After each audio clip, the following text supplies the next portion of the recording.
कैसे आप लोग बेटर होंगे।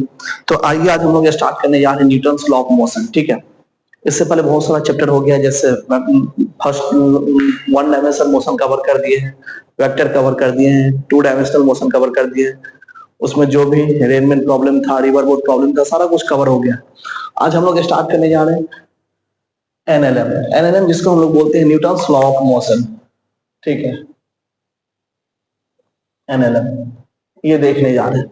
तो सबसे पहले एनएलएम जो है ना, इसमें हम लोग देखेंगे क्या, जो कोई भी पार्ट की, जैसे मान लीजिए कोई कार मूव कर रहा है तो उसका वेलोसिटी, ये सब जो भी है, किसी भी बॉडी पे फोर्स लग रहा है, तो इन सब सारे कॉन्सेप्ट को सॉल्व करने के लिए न्यूटन जो है वो 3 लॉ दिए थे। एक है न्यूटन का फर्स्ट लॉ, ठीक है, फर्स्ट लॉ हो गया, फिर सेकेंड लॉ हो जाएगा, ठीक है, फिर हो जाएगा थर्ड लॉ। तो इसी तरह से हम लोग 3 लॉस देखेंगे इसमें, और इसी के साथ और भी बहुत सारा इसका कॉन्सेप्ट है। इसका वीडियो थोड़ा सा लंबा जाएगा, पर लेकिन ये जैसे ही आप पढ़ लेंगे ना, फिर वर्क ऑफ एनर्जी से बहुत छोटा छोटा चैप्टर आ जाएगा और वो जल्दी खत्म हो जाएगा। तो हम लोग इसमें सबसे पहले देखने वाले हैं फोर्स। ठीक है, देखिए फोर्स क्या है, समझते हैं फोर्स को। फोर्स जो है ना, वो एक तरह का पुश या पुल है। जैसे देखिए एक ब्लॉक यहाँ पे रखे, इस ब्लॉक पे 2 ऑप्शन है। एक है जिस पे रस्सी लगा के ऐसे खींचते हैं, ठीक है, तो इसको हम लोग क्या बोलते हैं, पुल करना, खींचना। तो ये पुल है एक तरह का। जबकि देखिए सेम एक और सिचुएशन है, यहाँ पे ब्लॉक है, इसको जैसे अगर हम ऐसे किए, ये क्या कर रहे, पुश कर रहे हैं। ठीक है, तो अगर आपसे पूछा जाए जो फोर्स क्या होता है, तो फोर्स के बारे में सबसे पहला बात ये बताएंगे, जो यहाँ पे पुश है, पुश और पुल है, समझेगा, जो चेंज करता है किसी भी ऑब्जेक्ट के मोशन को, क्या करता है, चेंज करता है। जैसे अगर कोई रेस्ट में है, तो रेस्ट में है तो उसको मोशन कर सकता है, ला सकता है, या फिर ट्राई कर सकता है मोशन में लाने का। जैसे मान लीजिए दीवार है, इसमें हम कितना भी फोर्स लगाएंगे, है कि नहीं, ये मूव नहीं करेगा। ठीक है, तो फोर्स लगाने से ऐसा नहीं है जो हमेशा मूवमेंट हो ही जाए। ठीक है, तो पहला टर्म समझेंगे क्या, ये चेंज ला सकता है। अगर रेस्ट में है तो मोशन में ला सकता है, और अगर मोशन में है तो रेस्ट में ला सकता है, ये चेंज ला सकता है। और कभी कभी नहीं भी ला पाता है तो ट्राई टू चेंज ये कर सकता है, ये ट्राई कर सकता है चेंज लाने का। ठीक है, तो सबसे पहला बात फोर्स के बारे में क्या बताएं, जो ये क्या है, पुश या पुल है। ठीक है, जो ऑब्जेक्ट जो भी है उसमें या तो उसकी पोजीशन में चेंज ला सकता है, मतलब मोशन में है तो रेस्ट में ला सकता है, रेस्ट में है तो मोशन में ला सकता है, या फिर ट्राई कर सकता है चेंज लाने का। आपको एक एग्जांपल देखिए बताते हैं। जैसे यहाँ पे एक फुटबॉल है, फुटबॉल पे अगर हम किक मारे, साइड से जोर से मारे, तो ये फुटबॉल क्या होगा, उड़ जाएगा। तो बताइए यहाँ पे ये रेस्ट में था, यहाँ पे ये क्या आ गया, मोशन में। ये क्यों हुआ, क्योंकि हम इस पर फोर्स लगाए। तो फोर्स लगाने से क्या होता है, जो ऑब्जेक्ट जो पहले रेस्ट में था बाद में क्या चले गया, मोशन में, तो उसमें चेंज आया कि नहीं आया। ठीक है, अब देखिए जैसे ये मोशन में है, इसके आगे अगर हम नेट लगा दे, जाल लगा दे इस तरह से, तो नेट में ये टकराएगा और गिर जाएगा। तो गिरेगा तो ये क्या आ गया, रेस्ट में आ गया। तो सबसे पहला बात, फोर्स लगा के हम किसी ऑब्जेक्ट को मोशन में ला सकते हैं। ठीक है, और कोई अगर मोशन कर रहा है तो उसको हम रेस्ट में ला सकते हैं। यही हो गया अपना फोर्स का डिफिनेशन। अब 4 तरह का बेसिक फोर्स है, आइए आपको दिखाते हैं कौन कौन सा बेसिक फोर्स है। सबसे फर्स्ट आ गया क्या,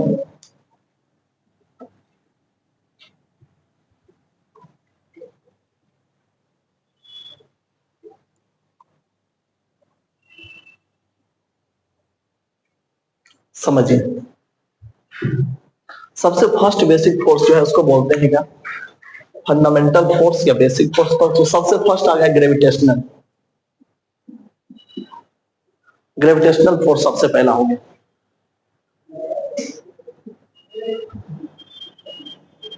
ग्रेविटेशनल फोर्स फर्स्ट। दूसरा हो गया इलेक्ट्रोमैग्नेटिक फोर्स, इलेक्ट्रोमैग्नेटिक।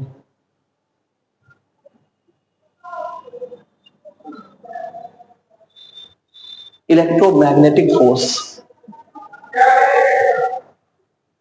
दूसरा। तीसरा आ गया न्यूक्लियर फोर्स,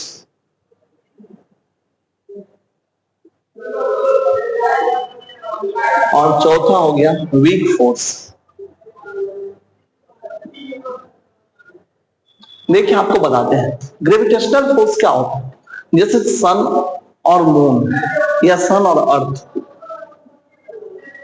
इस दोनों में जो फोर्स लग रहा है इसको हम लोग क्या बोलते हैं, ग्रेविटेशनल फोर्स।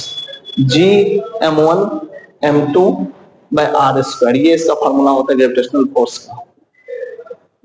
ठीक है, सेम ऐसे ही अगर दो चार्ज के बीच में फोर्स लग रहा है, एक है Q1 दूसरा है Q2, तो इसके बीच में जो फोर्स लगता है, यहां से यहां तक डिस्टेंस है जैसे d, तो यहां से यहां तक इसमें था r जैसे।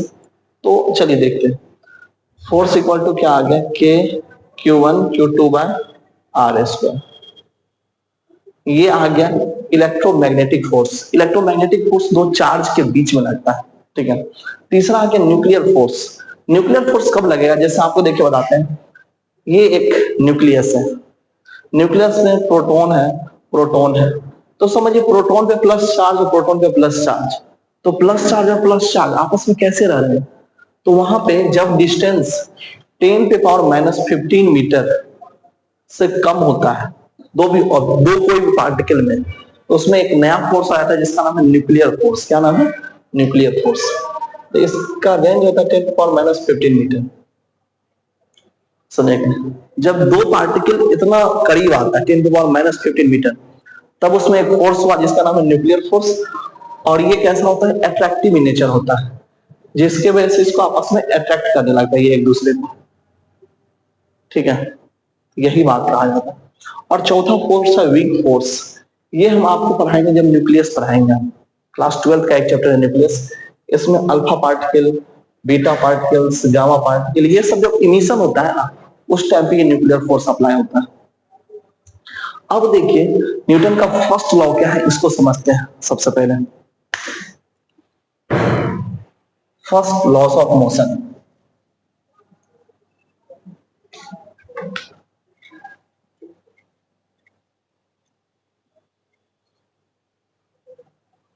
First laws of motion. First laws of motion में क्या है, फर्स्ट लॉज ऑफ मोशन ये देखने जा रहे हैं। जैसे कि देखिए ये एक ब्लॉक है, इस ब्लॉक पे इधर से लगा 10 न्यूटन, इधर से भी लगा 10 न्यूटन।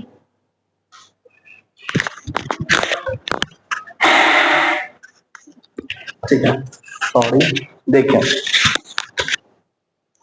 इधर से लगाए 10 न्यूटन, इधर से भी लगाए 10 न्यूटन।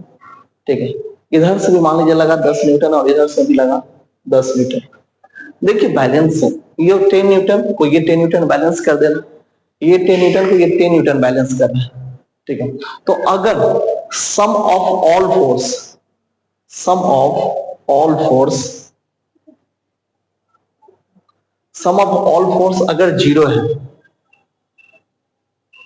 तो पार्टिकल का, देन पार्टिकल का एक्सीलरेशन अगर देखा जाए, तब अगर एक्सीलरेशन देखते हैं ना, तो 0 आ जाता है, मतलब वो अनएक्सीलेटेड होगा, उस पर कोई भी एक्सीलरेशन उस पार्टिकल में नहीं होगा। समझ में आ गया। अब हम लोग समझते हैं कि फर्स्ट लॉ जो है यही एक्सप्लेन करता है लॉ ऑफ इनर्शिया को। तो समझते हैं लॉ ऑफ इनर्शिया।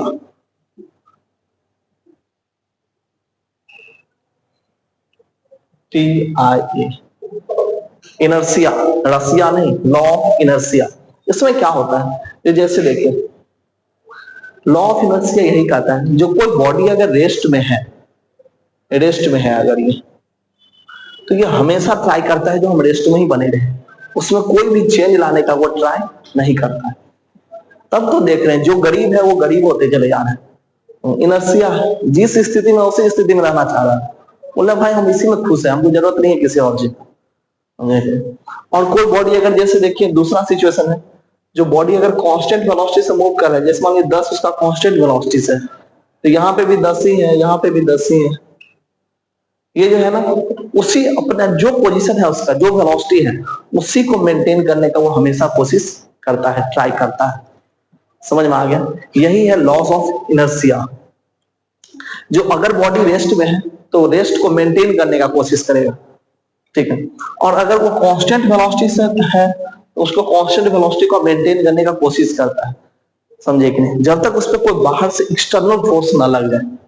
ठीक है। अब आइए हम लोग देखते हैं, तो ये था अपना Newton first law, laws of inertia को एक्सप्लेन कर रहा है। अब दूसरा हम लोग देखने जा रहे हैं Newton second law. Second law में देखिए क्या होगा।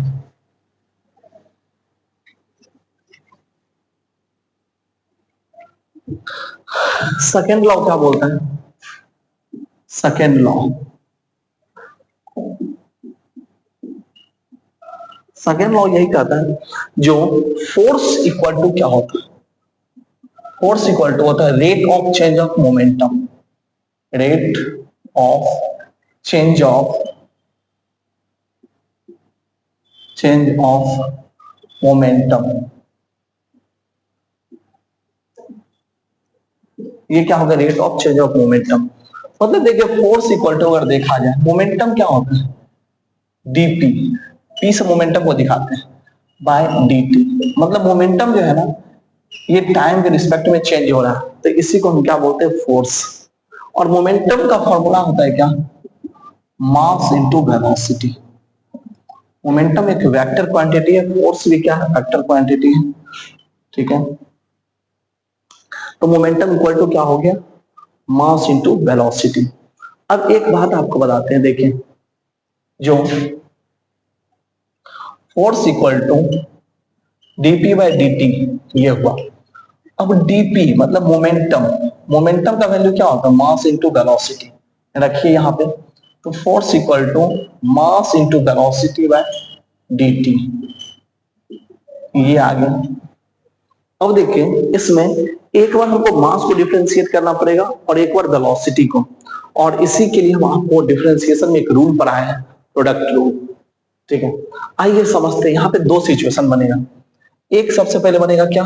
Force equal to M DV by dt। मतलब एक बार हम मास को बाहर निकालिए, कांस्टेंट कर लिए, और वेलोसिटी को डिफरेंशिएट कर रहे हैं। ठीक है, क्योंकि दोनों है ना, मास को डिफरेंशिएट करना और वेलोसिटी को। अब दूसरा केस में हम क्या करते हैं, जो वेलोसिटी को बाहर निकाल दिए और मास को डिफरेंशिएट करते हैं, dm बाय dt। तो ये समझ में आ गया यहां तक आपको? यहां से दो सिचुएशन है। एक है पहला केस जिसमें मास को हम कांस्टेंट मानते हैं, मास क्या है? कांस्टेंट। जैसे मान लीजिए आगे जब हम क्वेश्चन करेंगे जिसमें हम मानेंगे जो मास, एक कार है जिसका मास है 2 kg, मतलब जैसे मान लीजिए 100 kg, कुछ ऐसे एक ब्लॉक है जिसका मास है 2 kg, तो मास हम कांस्टेंट कर देंगे, फिक्स कर देंगे, जबकि वेलोसिटी उसका क्या होगा? चेंज होगा।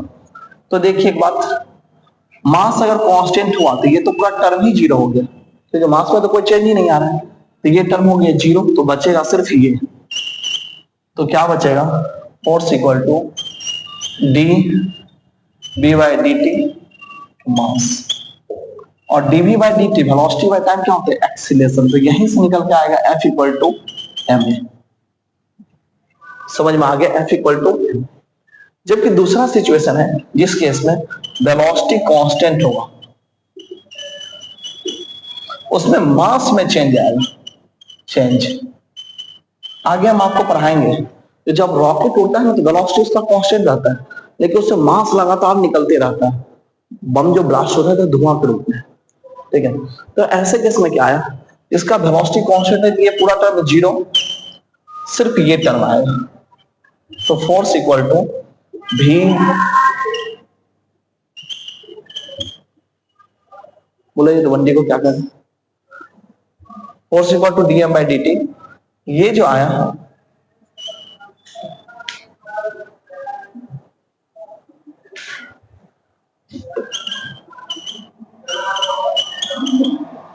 Rate of change of mass, बंटे इसको बोलते हैं rate of change of mass, और इसका होता है केजी परसेंट। क्या कर बेवकूफ है ये सब। चलिए तो मिलते हैं फिर नेक्स्ट एपिसोड में। ये यहां तक हुआ, अब इससे आगे हम लोग देखेंगे अगले 20